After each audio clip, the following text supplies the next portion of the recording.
Hey, what's up guys and welcome back to Anime King 2. And today I'm going to be giving you part 26 of What If Naruto Learned the Clone Secret in the beginning. Remember to get this one to 300 likes as usual, share this to all of your friends in your social media platform, and also stay in tune for What If Naruto was given a second chance over on Anime King, and enjoy that guys.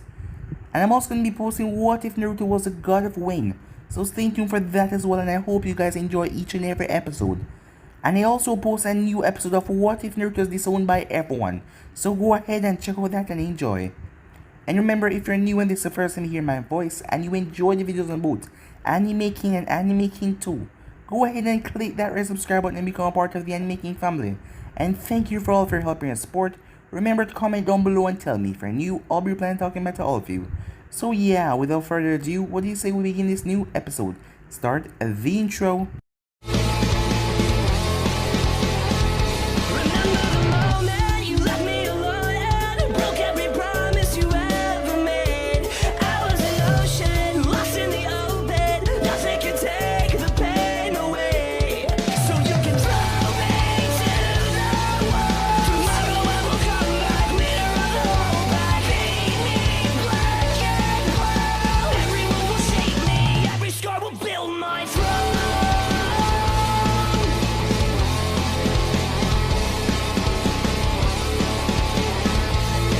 So, the last time we left off, as Naruto met up with Jiraiya, as they were supposed to get Hikaru and the prince out of there.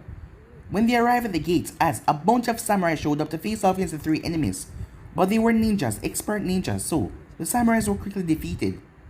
As Naruto saw that something was wrong as Jiraiya fell down, as Jiraiya's drink has been laced with something that could mess with his sense of balance and mess with his chakra as well. It was completely clear so he wouldn't see it, as Naruto told Jiraiya to take Hikaru and the others and go now. As Jiraiya saw that he was in no state to fight right now, but he was worried about Naruto, but Naruto told him everything would be alright. As Jiraiya listened and went off, as Naruto turned towards the three opponents as they started the battle. The three of them were a perfect combination, working together, blocking each other blind spots. As Naruto then started to pull out the Kyuubi's power. The three of them were completely outmatched now, as he started to decimate them even as a group, knocking them down. They couldn't keep up with his speed or strength, as he started to blow each and every one of them away. But then something strange happened. Naruto fell down, screaming in pain and agony, as he collapsed as he started to beat the crap out of him. Before they could finish him off though, Jiraiya arrived back. As Naruto woke up in the mindscape, as the Kyuubi told him that his chakra and his yokai had been mending together. Remember the form that he turned into when he was facing off against Orochimaru? His chakra and yokai had come together once back then, but it has been mending the entire time and now it has perfectly synced up, so he couldn't draw on her yokai anymore. He had his own now, which gave him amazing healing abilities the same as hers. As Naruto woke up and saw Jiraiya, as he told Jiraiya that he was sorry for being such an asshole, he was just pissed off, as Jiraiya was just happy that the kid was talking back to him again. As the group went to take back the palace. Meanwhile, the three that had failed to take off Jiraiya or Naruto, the daimyo was currently cursing at them. They weren't going to take his shit though, as they were just going to wait for the commotion to start before robbing the man blind and leaving. As Jiraiya and the others sneaked into the castle, as they start up all the commotion, as they were using a circus to do that. As Jiraiya quickly defeated all of the samurai guards, none of them could stand a chance. When the daimyo called for his man to arrive, the three men to protect him, none of them came. As once he was defeated and he was sentenced to death by Naruto and the others, it was quickly for the prince to take back over the capital, and he became the true daimyo. So with that, the group mission was over, as the three that had escaped was outside the border a distance away, as someone came to them and offered them a proposition for them to join him. As Naruto said goodbye to Hikaru, as the both of them made a promise to each other, he will become Hokage and Hikaru will become the daimyo of this place, so there can be peace between them and Konoha as well. Some time passed after that as Naruto found himself on a boat, as him and Jiraiya went on a mission to protect the Princess Yuki while she was shooting her movie. As they were interrupted by the snow ninja arriving, we then skipped to Dodo, as he was informed that Jiraiya of the Sun was here along with another one. He knew how powerful that man was, hearing about the rumors of his name. So he hired 2 extra criminals. So yeah guys, so it's basically that's where we left off. You guys can switch across the page and check it out for yourself. So, what do you say we begin this new episode? Well, looks like we got some snow ninjas in our midst, said Jiraiya. Jiraiya of the Sanin, said Nidori. I heard about you. Well, that is because everyone has heard about the legend of the great Toad Sage Jiraiya. You know, I've always wondered, how would I face against a Sanin? Well, now's your chance. Show me what you got, said Jiraiya. As the two of them started to clash, Naruto turned his head to look at the cast members. Everyone get back to the ship, Naruto shouted as he greeted down the clones. We will cover your retreat. What the? Yuki squeaked in shock when one of the clones picked her up, bridal style, and ran towards the ship. Oh no you don't, a voice said. As the real Naruto saw the chakra shoved across the ground, racing towards Yuki and his clone. With his body now enhanced with yokai, he could see things like he could never see before. As he substituted himself with Yuki, as him and the clone was frozen in a pillar of ice. As a woman appeared distance away. That was easier than I thought. Are we sure this brat is really the apprentice of Jiraiya? As the next man appeared next to her. The woman was short with pink hair and green eyes, while the man was massive, with short black hair and beady eyes. As they were wearing similar outfits and smirks on their faces. It wouldn't matter if he was Jiraiya apprentice, the man said. A brat is still just a brat after all. I suppose you're right, the woman says. She turned her head towards Yuki. So it's true then. I didn't think it was, but there's no doubt about it. It's been a long time, Princess Koyuki. Yuki's eyes went wide. What are... Now, can we just skip the I don't know what you're talking about, the woman said. Spill, we already know that you're Koyuki Kazahana, the daughter of the former daimyo of the land of snow. And we also know that you are the Hex Crystal. Now be a good girl and hand over that crystal. Yuki's body started to shake from the terror overwhelming her heart, as she shook her head back and front like if doing so would awake her from this terrible nightmare. Except this was no nightmare, she wouldn't be waking up from it no time soon. This was a real world after all. So, your real name is Koyuki Kazahana, a voice said behind the pink hair woman. How interesting. What the? But the moment she turned her fist smashed into her face, that sent her sailing backwards. Fubuki, the large man yelled. But he was keeled over as Naruto drove a knee right into his stomach as the man coughed up blood.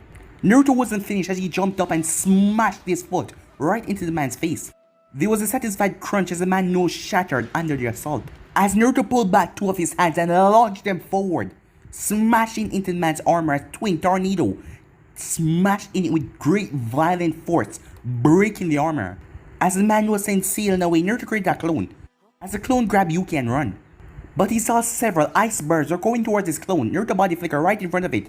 Kitsunbai, he said. As bright purple flames came forward and melted everything in his path. The ice didn't even have time to evaporate as it was melted with ease. What the? This is the end, said Naruto. As he was behind the woman, her eyes went wide. She tried to turn around and face him, but it was too late. As Naruto coated his hand in wind chakra and shoved it right through her back, bursting right through her chest. Not even a strange contraption on her back could stop it.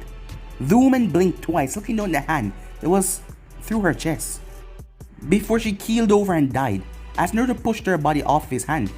Fubuki, the large man yelled. You little punk, I'll kill you, he said. Naruto vanished in a body flicker. Rasengan, he said, appearing right in front of the man. As the armor was torn to shreds as Naruto ripped right through it, smashing into the man's chest as blood started to splash on Naruto's face as he grind right through the man, creating a massive gaping hole. As the man's body was blown away as he collapsed dead.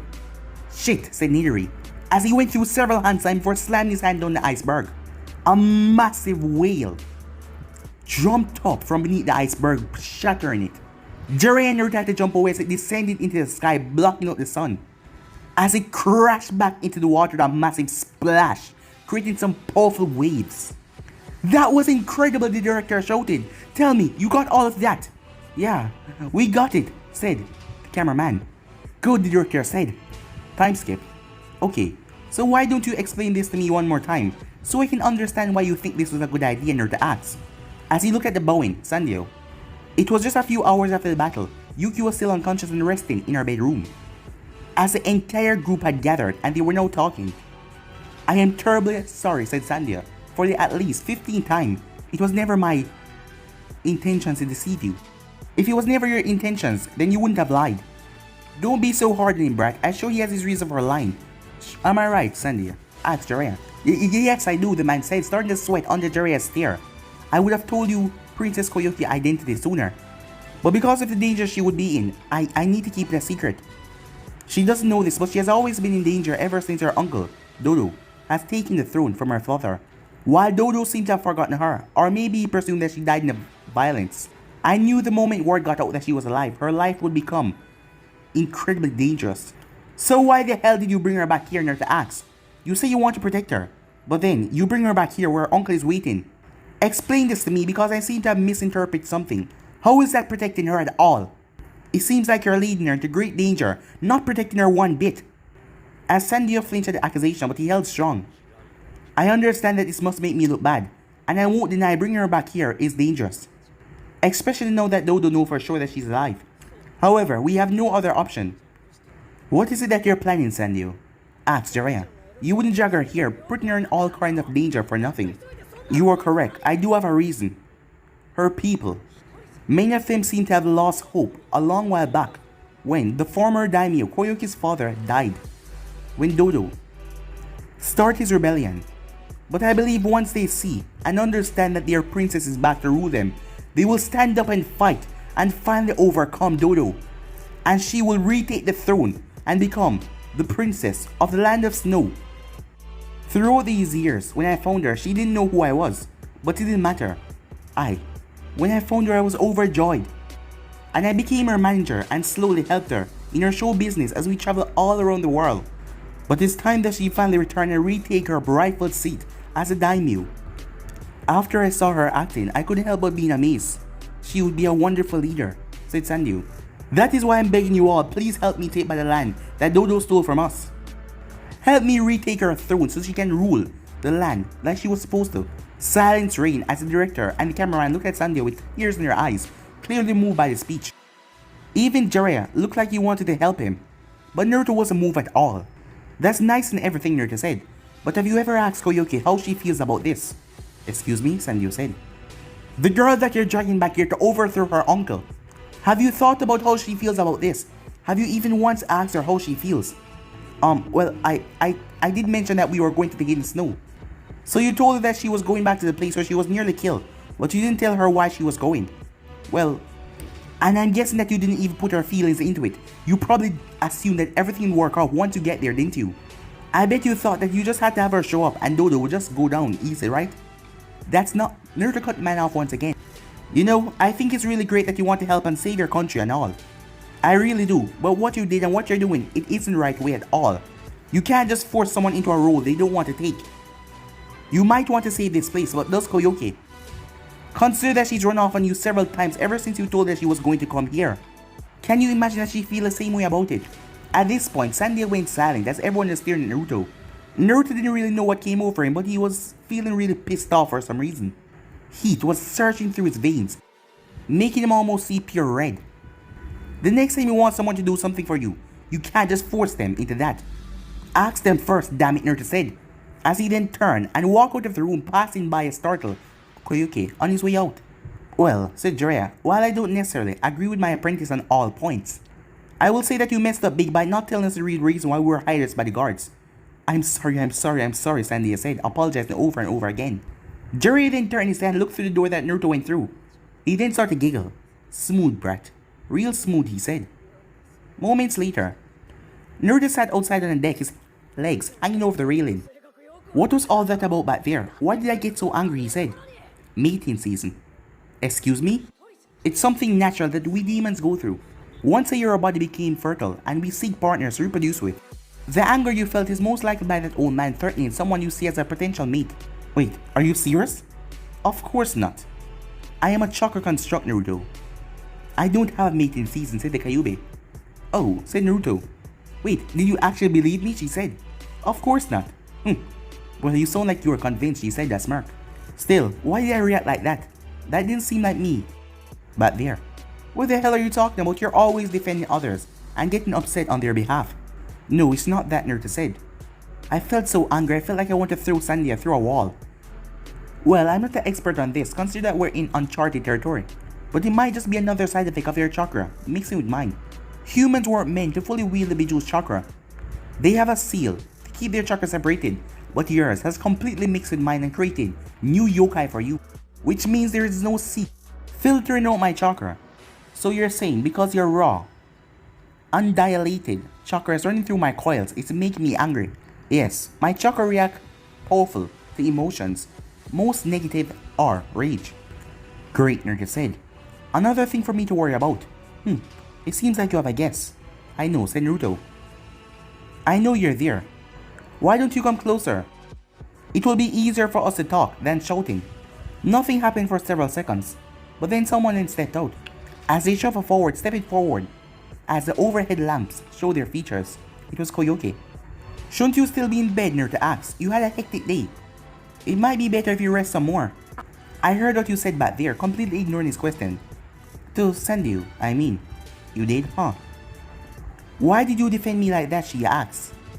As Naruto turned towards her, I guess it's because I don't like the idea of someone being forced to do something against their will. I see, said Koyuki. Does that mean that you're not going to take me back there? No, I am. As Koyuki stared at him with a surprised look. But I'm not doing it because I'm going to make you lead any rebellion and all that, or overthrow your uncle. Then why? Because it's my job, Naruto said. I'm a shinobi, and I was paid to protect you until you get there. Nothing more. If you decide that you don't want to come the daimyo of that place, you won't see me forcing you to do anything. If you decide to lead a rebellion and take your rightful place as leader, then of course I'll help you. However, I won't make your choice for you, and I won't force my opinions on you. That's not why I'm here. As Yuki stared at him. You're really weird, you know that? Has anyone ever tell you that before, she asked. Plenty of times, Naruto says. He pulled out a scroll and unrolled it. Now then, as he unsealed several dozen bottles of Mount Miyaboku firebrand sake, he then gave Koyuki a grin. Since we never shared a drink last time, how about we spend the evening getting a shit face? As he lifted the bottle and lightly shake it, as a smile came on her face. The next morning, wake up, sleephead, said a voice. As Naruto woke up, he had an extreme headache. Maybe putting a seal on myself so I can get drunk wasn't such a good idea, I'll say. As Naruto heard the Kyuubi's voice bouncing around in his head. Hey, why do you sound so awful, Naruto asked. Did you... Because of the seal, everything that you feel, I feel it as well. So you mean when I got drunk? Yes, she said. Now I have a headache. You damn brat, she shouted, as Naruto shut off the link. He then blinked, as he saw the ceiling above him. This was not his room, because in his room, there was a long crack going on the ceiling. So were they... He heard giggling, snapping from that thought, as he turned his head to see Jiraiya at the door, with his notebook and a perverted giggle on his face, as he threw a pillow at Jiraiya, as Jiraiya caught it. What the hell do you think you're doing, perv, Naruto asked. Don't you think that's a question I should be asking you? As Jiraiya pointed, as Naruto turned to see something snuggling up right against him, as Koyuki was sleeping right next to him, snuggled up into his side. She wasn't wearing her Princess Gale costume anymore. She was wearing a large t-shirt with panties. As her breast rubbed against his arm, as he realized she wasn't wearing a bra, and her leg was rubbing against him. And for a boy's age, well, this time of the morning, what the hell happened, he thought to himself. He then heard giggling again. As he looked to see Jiraiya still writing his notebook, Naruto raised his hand and created two clones. But they staggered forward before falling down flat on their face, as they poofed away, making Jiraiya laugh. You're gold, kid. Pure goddamn gold. Shut it, perv, and get out of here, said Naruto. Alright, I know when I overstay my welcome. As Jiraiya snapped his book closed, I got all the research material I need. Have fun, brat. Don't do anything I wouldn't do. As Jiraiya left the door, closing the door behind him. As Naruto glared at the door some more. Damn pervert, he said. I'll say, who knew someone as famous as Jiraiya was so lecherous, said a voice. I know, said Naruto. You think he was sure a little more self-hurt? His eyes widened as he turned his head to see Koyuki staring back at him. I can explain, he said. I highly doubt that, she said, with amusement in her voice. You drank even more than I did. I doubt you even remember what happened last night. Yeah, she was right about that. He really didn't remember a thing. Does that mean you remember what happened last night, he asked. That's right. But I'm not telling, she said.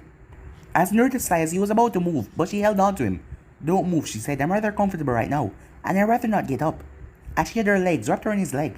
What about your filming, Naruto said as he lay back down as Koyuki rested against him. It's still early, he won't be awake for at least another hour, so I have time to kill, she said. If you say so, said Naruto. By the way, said Koyuki, did you mean what you said last night? That you weren't going to try and convince me to become the princess again?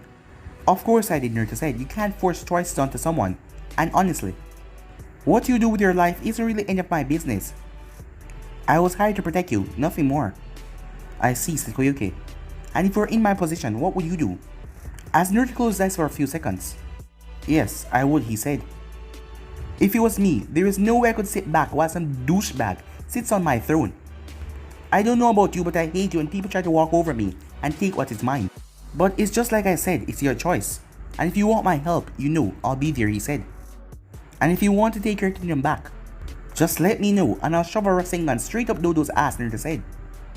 That's a rather disturbing image you just gave me, she said. Within the dark throne room, as Nadari knelt before Dodo, as he did not look up as he remained on a bending knee, with his head bowed in apology. So, Jiraiya was too much for you, and his apprentice, and Fubuki, and Maizuri are dead, said Dodo. That is correct, Dodo-sama, said Nadari. Fubuki and Maizuri became overconfident and it cost them their life. He did not mention his own failure, as Dodo did not take kindly to failure. It was better to place the blame on someone else, and Fubuki and Maizuri did not mind because they're dead. It seems like I was correct, said Dodo. Those two are more than a match for you, as I thought. It looks like you tore up, he said. I don't care what happened to Koyuki, dead or alive. Just bring me back the Hex Crystal. Finally, I finally get to kill something, said Hidan. I was beginning to get impatient. You're always impatient, said Kakazu. Tuh, and you're a killjoy. As Nadari looked at the two S-rank criminals. Time skip, it took 2 more days before they reached a port town, as Naruto stuck with Koyuki, with their time at sea. It seemed his words as really earned her trust, or she was just happy that he wasn't going to force her to do something she didn't want to do. As the group disembarks one by one, the crew members going off with their equipments. As Naruto started to walk off with Koyuki, as Jiraiya gave him a thumbs up. As Naruto shook his head, honestly, you woke up in a girl's bed once and your sensei act like you've been sleeping around. Well, he did caught you in an awfully compromising position, said Koyuki. The woman's got a point, said Kyubey. As everything was loaded up into the 4-wheelers, as Naruto ended up in one of the vehicles with Koyuki, and Jiraiya went to the director, and Sandio. As Naruto and Koyuki was talking the entire way, well, I was once told that not having a purpose means like you're not living, said Koyuki. So what's yours? Naruto opened his mouth to say, become Hokage. But he then remembered something. The Kyuubi had spoken about this at great length. How an immortal becoming Hokage would cause great problems. The title of Hokage was meant to be passed down. Once more, if an immortal became Hokage, they would have absolute authority over Konoha for the rest of the times. How long would it take before he got drunk off that kind of power? No, perhaps it was better if he didn't become Hokage. To protect the people I love, Naruto said. As a small smile came on Koyuki's face as she leaned back in her chair. Moments later, as Koyuki went off with the director, you and Koyuki seemed to be getting along, Naruto heard a voice behind him, as he turned to see Jiraiya with his arm crossed and a smirk on his face. Don't look into it, Naruto said. It's not that we're super close or anything. She just appreciates that. I'm not forcing her to do anything. And are you sure that she doesn't want to stay in this country, Jiraiya asked. No, I'm positive that she wants to leave this country, Naruto said, as he saw Koyuki was acting for the camera. But she's afraid of failing, afraid of being alone, afraid of losing everything all over again. She's afraid. So why haven't you worked your magic yet? As Naruto looked towards Jiraiya, Jiraiya sighed. Times like these make me wish that you weren't a brat. What's that supposed to mean? Asked Naruto. Jiraiya opened his mouth to answer, but a steady stream of chakra caused Naruto to stop listening. As he glanced down to see the snow was melting, turned to water and washing away. Beneath that was metal, steel, tracks meant for a train. As Naruto placed his hand over it, his fingers tingling like lightning was racing through them. Kyuubi, he said. Yes, I know, there is chakra running through these tracks. Something is coming, she said. Everyone, Naruto shouted, get out of the way. Take cover and hide, there's something massive coming this way. As Naruto created a bunch of clones, some of them turned on vehicles and started to shove them off the tracks, others started to push the people along. As Jiraiya helped the clones get the people out of the way. Meanwhile, the real Naruto rushed up to Koyuki as he picked her up and rushed off to find cover. Hey, what is this about? Asked Koyuki. Shh, Naruto said. Something is coming. as Koyuki turned her head as the group watches the massive train came out. The train came to a stop several meters from their location as a large hatch opened up to see a man seated on a miniature throne on top of it. To his left was Nidori. To the right was two figures in black cloaks with red clouds. Akatsuki Naruto said, "What the hell are they doing here?" "Koyuki Heim, it's been a long time," the man on the throne said. "Come on out. Let me have a look at you." Koyuki stiffened on hearing that voice. As Naruto placed a hand on her shoulder, "Don't worry, Yuki. Remember what I told you," he said. "No matter what, I'll protect you." As she stared at Naruto with fear in her eyes, but as she looked into his eyes, her body slowly relaxed. As she nodded, causing him to grin. "Now then, why don't we see what these people want?" As Naruto stood up, ignoring Nidori, and looked at the other three. As he looked at the two Akatsuki members, before turning his head back at the man that was sitting on the throne. "Are you Dodo?" Naruto asked. "I am, and who might you be?" "Well, I'm the guy who'd like you to get your big ass train out of the way," said Naruto. "I don't know if you'd noticed yet, but we're kind of in the middle of filming a movie right here." "Huh? This brat's got a mouth on him, don't he?" said Hidan. "That is a Kyuubi brat, if I'm not mistaken," said Kakazu. "He doesn't have a bounty on his head, but since we're here, we might as well capture him for the leader." As Naruto felt his blood start to get bubbly. Every time he was about to fight, he felt this feeling, this just adrenaline to move forward. "Dodo! Kazahana!" As it was interrupted. "Your reign end today," as Naruto turned to see Sandio, along with a bunch of samurais in their armor and their blades. 5 years you have been waiting for this moment, for Koyuki to return and reclaim her rightful seat. This is for So Sama for his vengeance, and for Koyuki Heim, as all of them release a battle cry before running down the hill. "What the hell are you people doing?" Koyuki shouted. "Do you all want to die?" As Naruto looked at the train to see several sections had opened up, as it was some projection launcher. He didn't know what those things shot, but he knew what it was. It wouldn't be good for anyone's health. But Naruto felt something as he quickly jumped back, as a sight ripped into the ground where he was. "I can't have you interfering," said Hidan, "especially since I'm getting bored. Besides, the leader has been on our case to capture one of you Jinjulkis. Might as well be you."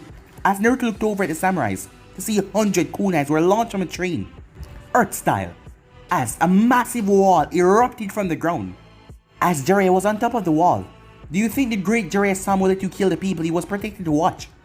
Think again, the great Jiraiya-sama is a protector to all the ladies and the innocents, and he won't let you have your way. Meanwhile, Naruto was ducking and dodging as his sight came at his head. As Naruto was easily evading his strikes, this guy doesn't even know to wield his sight. He was just swinging around like a crazy maniac. Dodging this guy's reckless swings were easy. As Naruto pulled two kunai and kept on dodging, as Hidan came down hard, but Naruto blocked it with his kunais. "Huh, you're pretty good at dodging," Hidan said. "And you suck at fighting," Naruto said.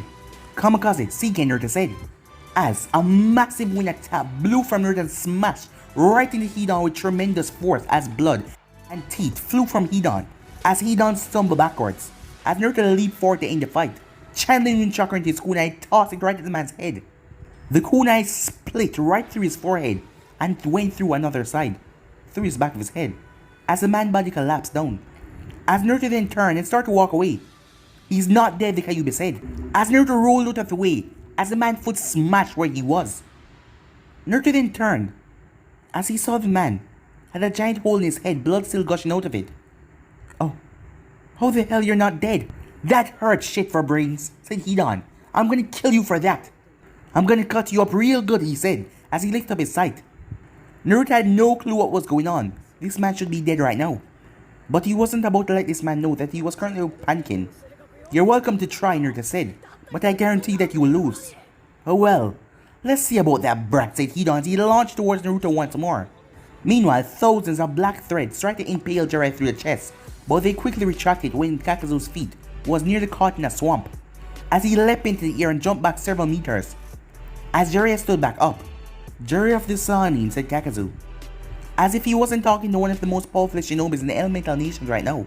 "I was wondering when you and I would meet. You have quite the bounty on your head, I'll be sure to collect. You must be Kakazu, the infamous bounty hunter from Taki, a S-rank mutinin that said to have fought against the first Hokage himself." Jiraiya raised his hand. "Come on," he said. "You can try and collect the bounty on my head, but it won't do much good. You're too old and decrepit to even think of fighting against a young stud like me." Kakazu didn't respond, he just went through hand signs. as Jiraiya went through hand sign as well, as the S-rank shinobi started to duke it out. Meanwhile, something was wrong with his Hidan's fellow, as he was insane, he was goddamn crazy. Naruto kept on slicing the man up and delivering deadly blows, but the man kept on laughing and swiping at him, not even going down. Come on, you little twerp, is that all you got? As Naruto flipped over Hidan and buried a kunai into his back and kicked him away.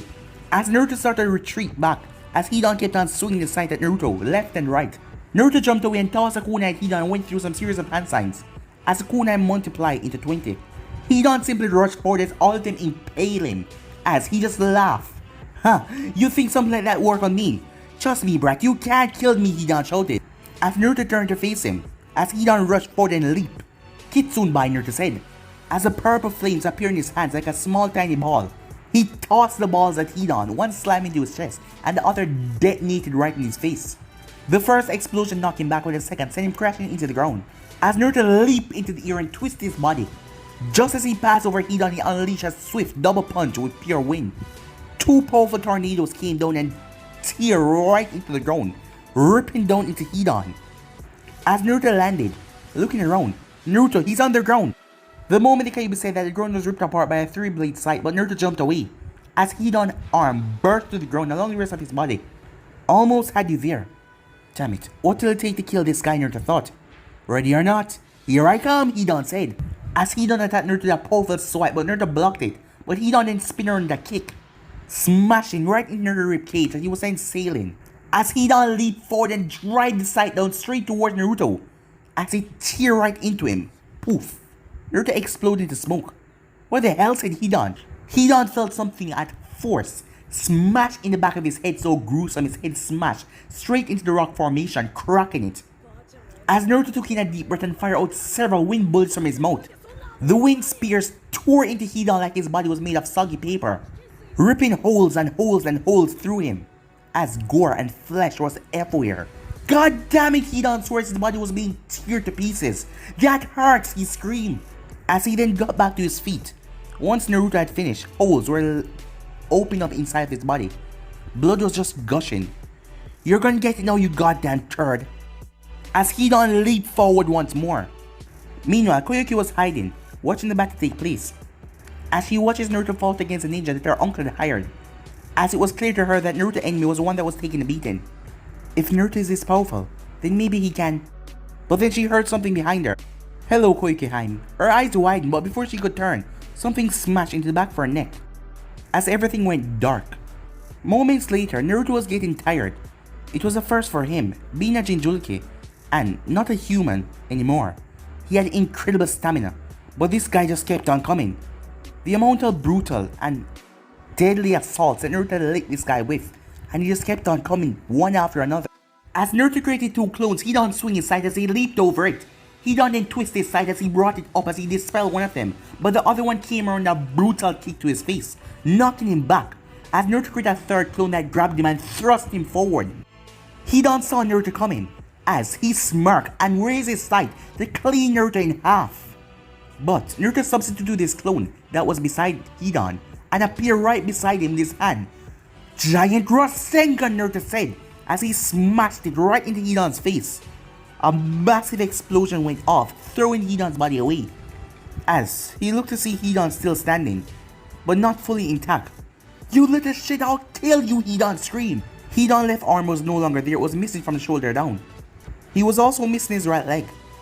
The entire calf has been blown clean off. You little shit, Hidan screamed, as his left eye was gone. I'm gonna kill you, little shit, he screamed even more. Before he could make good on their promise, another figure landed right beside him. Hidan, we're leaving, said Kakazu. What? Now? Are you kidding me? I still have to kill that little shit over there. He nearly blew me to pieces. You cannot do anything in this condition. Our objective is complete, so there's no need for us to stay here. As black threads came from Kakazu and grabbed Hidan, and he jumped away with him. As Kakazu didn't pay Naruto attention as he leapt away, landing back on the train, which soon took off, as Naruto heard Hidan still cursing. Food cart destroyer, said a voice, as a massive toad appeared and smashed right to the head of the train, stopping it in its tracks. But then the last part of the train disconnected. But then a large air balloon lifted out of the last one, as it descended away. Looks like they got away, Jiraiya said, walking up to Naruto. Seems that way, said Naruto. And Dodo has hired the Akatsuki, said Jiraiya. Yeah, said Naruto. That Kakazu guy was a tricky opponent, Jiraiya said, rubbing his chin. Though I'm pretty sure I know of a way to beat him now that we fought. What about you? I don't know, Naruto said. That guy I was fighting. Hidan. Right, Naruto said. He's not a very good fighter. He's fast and strong, but he doesn't really have any technique. He just swings that scythe around recklessly. If it was simply a matter of skill, I'm sure I could beat him. I take it there was something else that made it extremely difficult, asked Jiraiya. Yeah, said Naruto. For some reason I couldn't kill the guy. Several holes through his body.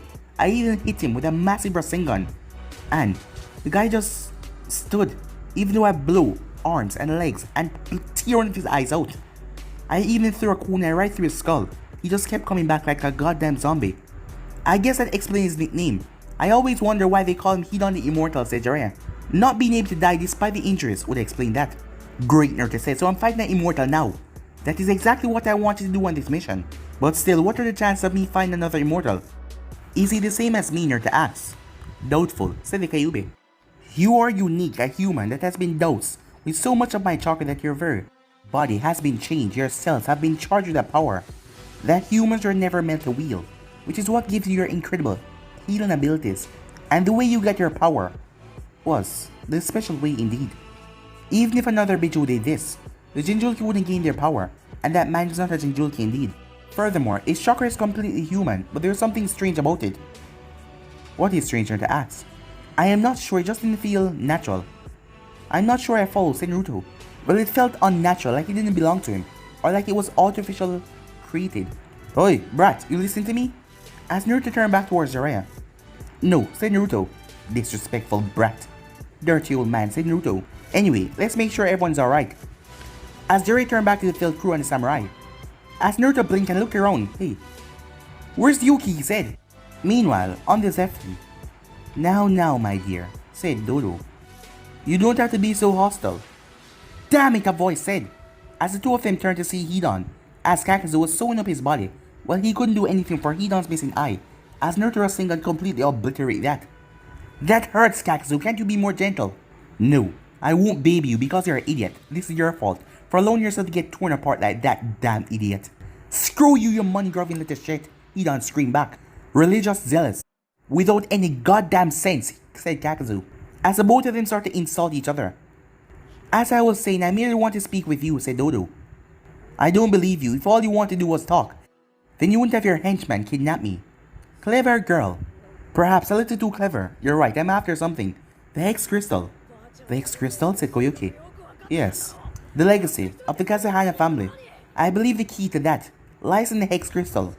After I wrested control of this country from your father, I searched high and low until I found the location that he hid all of his treasures, and a similar shape that I recognize that can only be opened by the Hex Crystal. I will unlock the Kazahana treasure and use the vast wealth to increase our country's power. In time, we will even be able to compete with the four great nations. Koyuki didn't know what he was talking about, but she knew that he only wanted this to increase his own power. But why should she care? She didn't care about this country. So all you want is the Hex Crystal. That is correct. And you will let me go if I give it to you. Yes, of course, my dear, he said. As an actress, she was well versed in the art of lying, and she knew that he was lying by just looking at him. Still, what choice do I have if I don't do this? An image of Naruto popped in her mind. Don't worry, no matter what happens, I'll protect you. Liar, she thought, as she took the necklace and placed it in Dodo's hand. Dodo looked at it before his eyes went wide as he crushed it, as it poofed away. But it can't be, she said. The only way... Naruto, she said. Jiraiya's apprentice said Nidori behind Dodo. He's the blonde one who fought and destroyed Hidan.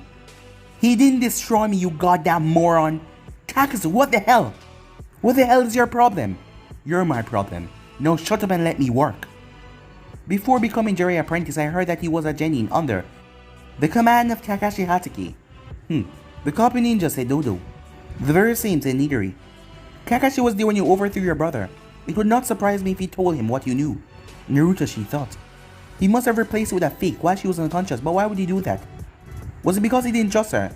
Was there some other reason? Why did she even care anymore? Well then, we'll simply have to lure them to my castle. Nidori, escort our guest to her chambers. Of course, he says. He grabbed Koyuki by the arm and yanked her as she glared at him. Congratulations, Koyuki-han. You live a little longer.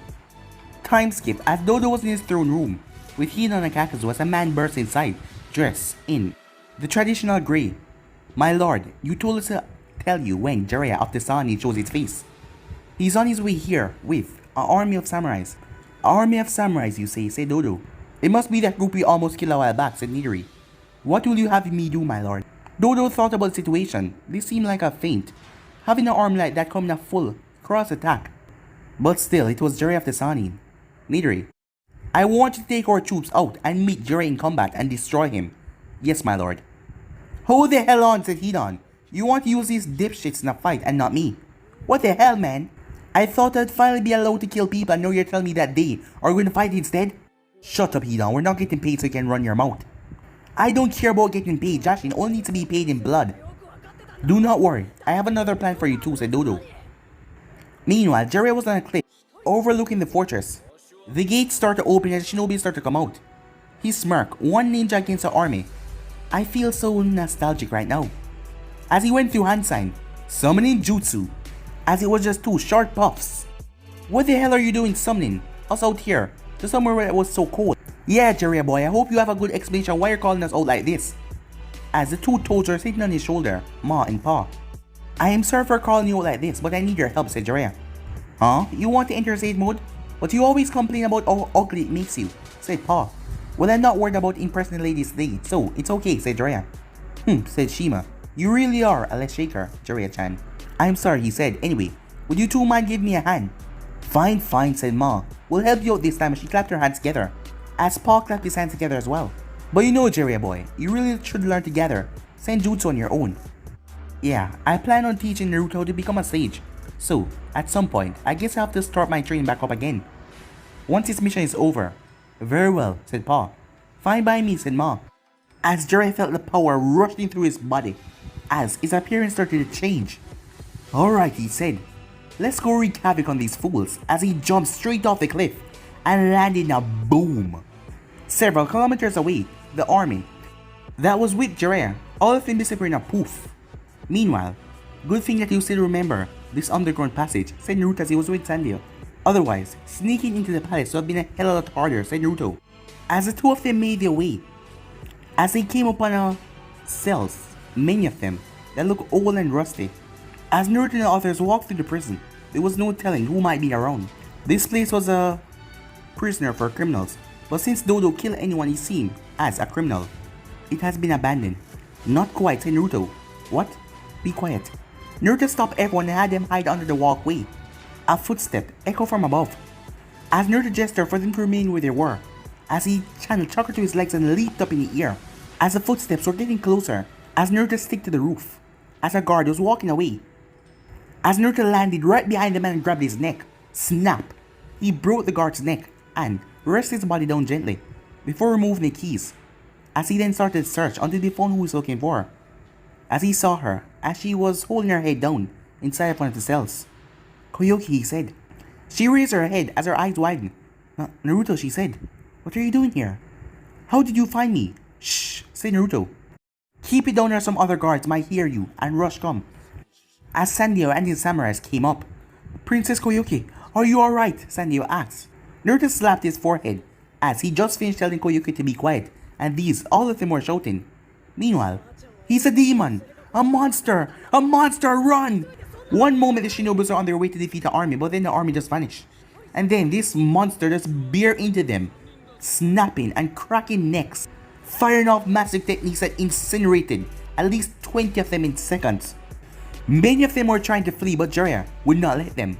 As he went through hand sign, Firestyle, in Dent, he said, working in Dent with Shima and Fukazaku, who both spat out oil. As Jiraiya launched a massive fire stream from his mouth, the thing caught ablaze, incinerating things in its path.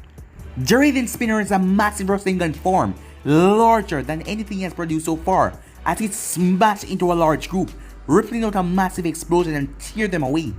Are you sure that you need us for this? Asked Pa. These idiots don't seem like much of a threat. Yes, Jiraiya boy could have easily handled these on his own, said Ma. If I only had to deal with these small fry, then I wouldn't have called you too, said Jiraiya. Does that mean you're expecting a troublesome opponent? Two, actually, Jiraiya said. The moment he said that, several spikes came from the ground as he had to jump away. But as he did, a dozen ice birds came at him from behind. But he used replacement technique and got out of there. As Jiraiya saw Nidori once he appeared. You will find me more resilient than the other two that your apprentice face. In this ice field, I am far more powerful than Nidori. You think so, huh? Said Jiraiya. This guy was really arrogant. Why don't you come at me, Jiraiya said, so I can beat you to death and go and help my apprentice. Meanwhile, as Naruto and the group was running through the passage, but Hidan and Akatsuki was waiting for them. As the both of them stood side by side, Hidan with his blade over his shoulder, with a pissed off look on his face, as Akatsuki was just standing there rather calm. There you are, Koyuki and Julki. I've been waiting for you. You don't know how badly I want to pay you back for blowing my head off. Sorry, but your payback is not gonna happen, said Naruto. Hidan licked his lips. You make it sound like I'm going to give you a choice. We need him alive, Hidan, said Akatsuki. I know that. It was a figure of speech, dipshit, said Hidan. As Naruto narrowed his eyes, Jiraiya was supposed to have drawn out the Akatsuki with the commotion that he was creating. Sandy, Naruto said, please turn around and find another exit. Jiraiya isn't fighting against these two, so he should be finished up very quickly. Take Koyuki and get out of here the other way and link up with Jiraiya Sensei. Hold on, you can't fight these two on your own, can you? Well, they aren't here for you, said Naruto. They're after me. And I already told you I'll protect you. And if I went with you, they will still come after me. Sandy, when you see Jiraiya, tell him I can use a hand. Right. Now go, said Naruto. No, I can't just leave you alone to fight them alone, said Koyuki. Wait, let go of me, she said. As Sandy grabbed her and picked her up and placed her over his shoulder. As Naruto didn't turn around, but she was cursing for Sandy to let her go. I'm surprised you let them go so easily, Naruto said. I have already gotten my money from the feudal lord of this country, so I don't really give a damn about them, said Akatsuki. I do care, Akatsuki. I wanted to kill something, said Hidan. Like I care. Screw you, Hidan said. As Naruto narrowed his eyes, as he felt that these two weren't taking him seriously. But it was better to be underestimated. As Naruto pulled out a massive scroll. But guys, if you end this episode right here, for the next part of this, you know what to do. Like, subscribe, comment down below, and turn on that bell notification to stay posted. Remember to share to all of your friends in your social media platform. And also, stay tuned for the rest of the what ifs coming your way. And I hope you guys enjoy each and every one of them. But I'm out for now. See you guys soon. Peace.